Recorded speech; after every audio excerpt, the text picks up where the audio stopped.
আরে হইছে তো, আর কান দিস না, এবার একটু কান্দাটা বন্ধ কর। কি হইছে হেডা ক। খালা আমার কপালটাই খারাপ। ছোটবেলায় মায় মরে গেল। মায় মরণে 40 দিন পার হইতে না হইতে আব্বাই আর একটা বিয়ে করে ফেলাইলো। আর আমারে বিয়ে দিল একটা মদ করে লাগে। খালা সারা জীবন তো নানান কপালের নাম শুনছো।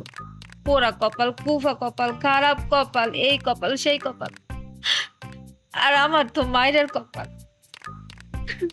কিরে কিরে কিরে কিরে ইবা তুই কান্তাছস কেন?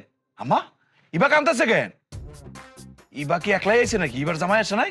আর কইস না রে বাবা, তুই তো জানোসই আমার এই বোন যেটা জনম পুরা কপাইলা। আরে মাটা জন্মের পর পরই কয়দিন পরে মরে গেল। আর ওর বাপটা, ওর মায় মরছে 40 দিনও যায় নাই, অমনি বিয়া করছে। খুব অন্যায় করছে। আর ওরও বিয়া দিছে একটা মৎখরের লগে। এই বেটা বলে ওরা প্রতিদিন ধরে ধরে মারে। কি তোরে মারে? নিশ্চয় যৌতুকের জন্য মারে।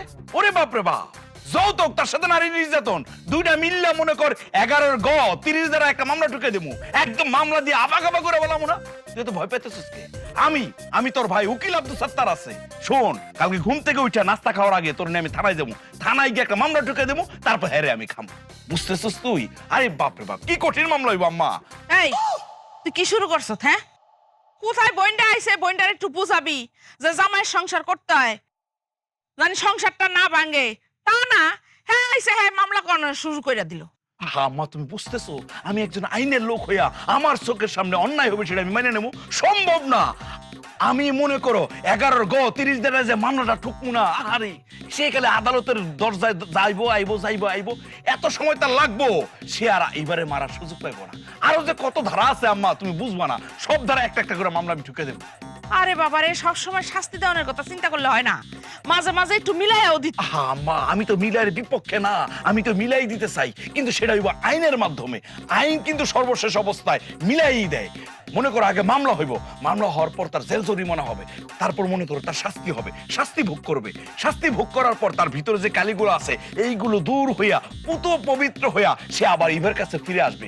ইবার সাথে সুখে শান্তিতে সে সংসার করবে, বাচ্চা কাচ্চা হবে। সেই বাচ্চা কাচ্চাগুলো আমার মামা মামা মামা করে ডাকবে।